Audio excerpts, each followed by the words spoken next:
좋은 아침입니다. 욥기 21장 17절에서 34절 말씀입니다.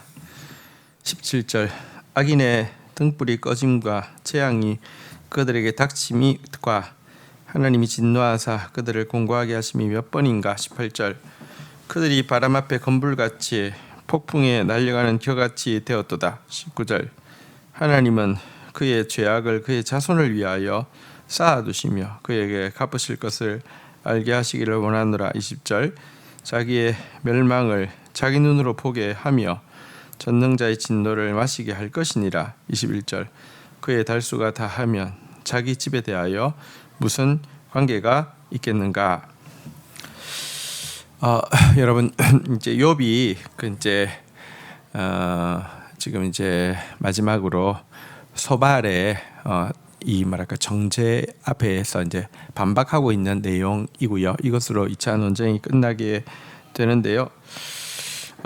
이제 지금 하고 있는 이야기는 그러니까 이제 뭐 진술이라기보다는 이제 그 친구들이 할 이야기를 받아가지고 그런데 그렇게 말하지만 실제는 그렇지 않다. 그렇게 지금 이야기를 하고 있는 것인데 무슨 말이냐고 하면 악인이 등불처럼 꺼진다.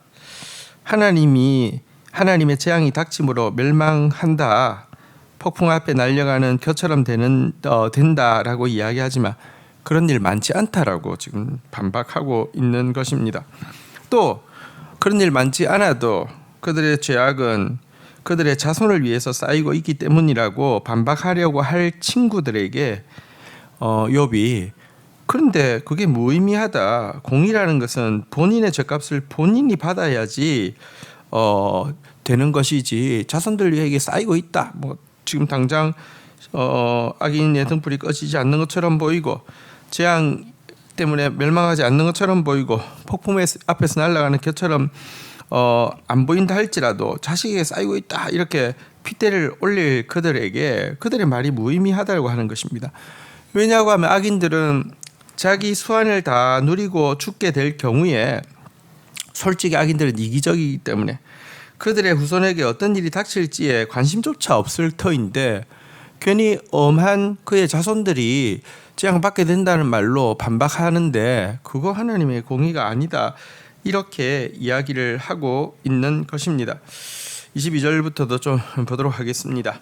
그러나 하나님께서는 높은 자들을 심판하시나니 누가 능히 하나님께 지식을 가르치겠느냐. 23절 어떤 사람은 죽도록 기운이 충실하여 안전하며 평안하고. 24절 그의 그릇에는 젖이 가득하며 그의 골수는 윤택하며. 25절 어떤 사람은 마음이 고통을 품고 죽음으로 행복을 맛보지 못하는도다. 26절 이 둘이 매 한 가지로 흙 속에 눕고 그들 위에 구더기가 덮이는구나.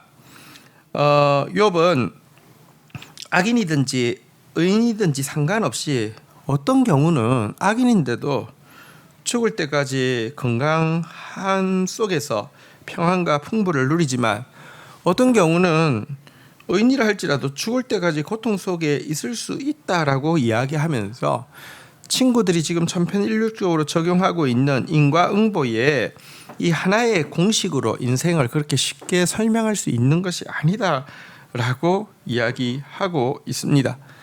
그리고 한 가지는 동일한데 이렇든 저렇든 모든 인생은 죽음으로 끝이 나고 구더기에 밥이 된다는 점에서는 동일하다. 이렇게 이야기를 하고 있는 것입니다. 자, 이 말 속에는 그가 인생의 덧없음과 허무함에 대해서 깊이 탄식하고 있는 것이 들어있고요. 그렇다고 해서 그는 지금 이 순간까지도요 불공평해 보이는 이 심판에 대해서 또 제대로 이해할 수 없는 하나님의 심판의 법칙에 대해서 하나님께 따지거나 조언할 수 없다고도 고백을 하고 있습니다. 왜냐고 하면 하나님은 심판의 주권을 홀로 가지신 심판주이기 때문이라고 말하고 있는 것입니다. 그는 지금도 하나님께 원망하거나 하나님의 어떤 이해할 수 없는 법칙에 대해서 항의하려는 생각이 없고요. 끝까지 단지 인과응보의 잣대를 가지고 친구를 비판하고 있는 그 친구들에 대해서 반박하고 있는 내용이었습니다. 자, 27절입니다. 내가 너희의 생각을 알고 너희가 나를 해하려 하는 속셈도 아노라. 28절 너희의 말이 귀인의 집이 어디 있으며 악인이 살던 장막이 어디 있느냐 하는구나.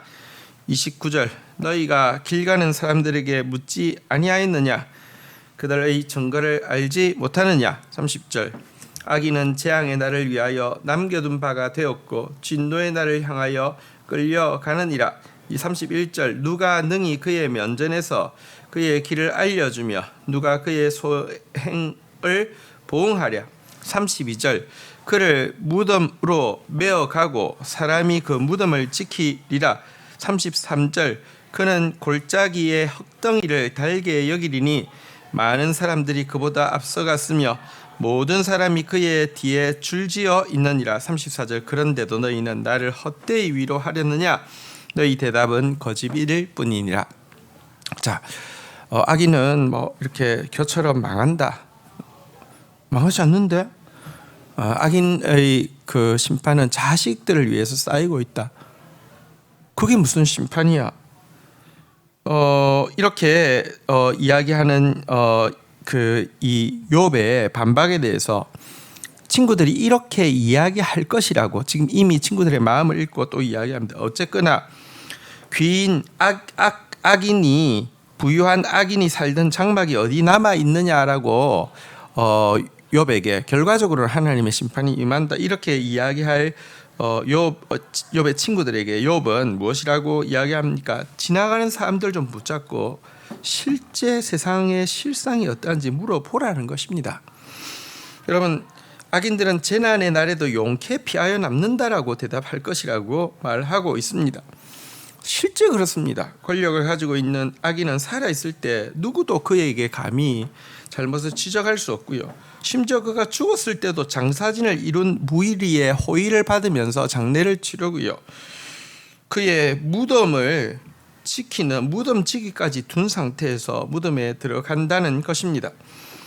어쨌든 욥의 이야기는 인생은 그리 단순한 것이 아니라 복잡한 것이니 하나님으로부터 결과가 나올 때까지는 함부로 입을 놀리고 판단하지 말아달라고 부탁을 하고 있는 것입니다.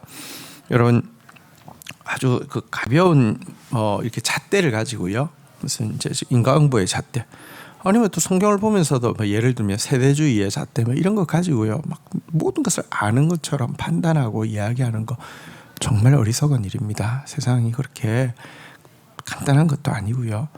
하나님의 역사도 그렇게 간단한 것도 아니고 심지어 우리 자신도 그렇게 간단한 것이 아닙니다. 그런 친구들의 자세 속에는요 교만이 들어있는 것입니다. 자, 이것으로 2차 논쟁을 마치게 되는데요. 자, 1차 논쟁에 비해서 2차 논쟁을 되돌아보면 차이가 좀 있음을 보게 됩니다. 1차 논쟁 때는 너무 괴로워서 죽고 싶다는 말이 제일 주를 이루었다고 하면 또 죽으면 모든 것이 끝난다는 절망이 주를 이루었다고 하면 2차 논쟁에 가서는요 죽고 싶다라는 말은 이제 쑥 들어가게 됩니다. 죽음으로 모든 것이 끝난다고 했던 그가 2차 논쟁에서는 죽음으로 끝이 나는 것이 아니다라고 이야기하면서 부활신앙을 가지게 된 것도 눈여겨볼 점입니다. 어둠이 짙어지면 짙어질수록 그것은 절망이 아니라 새벽이 가까워 온다는 증거인 것처럼 논쟁이 더 심해졌지만 그 속에 소망이 역사하고 있음을 보게 됩니다. 주신 말씀 붙잡고 기도하며 나가도록 하겠습니다. 하나님, 이 세상의 일이 인과응보의 단순한 법칙으로 설명할 수 없는 일입니다.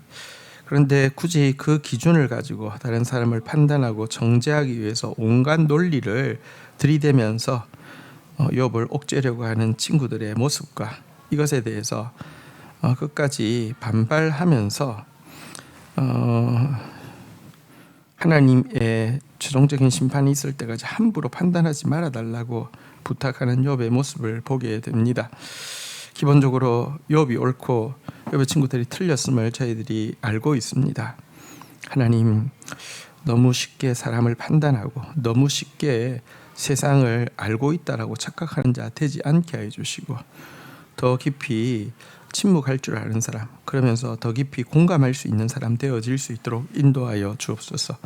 그러나 논쟁은 더 격해졌지만 1차 논쟁에 비해서 죽고 싶다는 말도, 죽으면 모든 것이 끝이라는 절망도 훨씬 덜해지고 부활신앙을 가지게 되는 모습을 보면서 환난 자체는 힘들지만 어둠이 짙을수록 새벽이 가깝다는 사실도 보게 됩니다.